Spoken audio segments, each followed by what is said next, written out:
right. Okay, I'm next. All right. So what we have is the glue sponge, and I'm gonna do a little demo. So you take the sponge, you just take your material, you press. I might be heavy-handed today. And then what it does is it leaves a little fine film, and you just glue it down. Take your next one, do the same thing, just do a little press.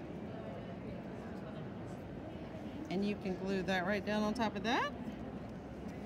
And then your small one. Uh-oh, did I get, oh, there it is. I thought I had redstone. And then, oh, I'm gonna take this. And you take your little tool, press. Pick it up.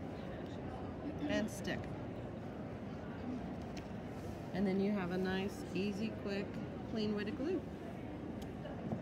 Right, and how long do you think that lasts before it dries out? Okay, so depending on how much you use it, I've used it for 2 days and it's still good and wet.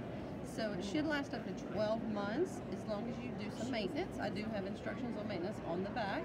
So you want to burp it, make sure you get your air out, and leave it turned over. That way the top of your sponge will stay wet all the time. If you get down to those little tiny last drops, you want to get it out. It's a water-based glue, so you can spritz some water, and it revives the sponge and the glue. Okay, and you're willing to work with our Sierra Pacific craft group and do the show special for 1 week after the show? Yes. Great. Thank you so much. You're welcome. And they just give you a call. Nice.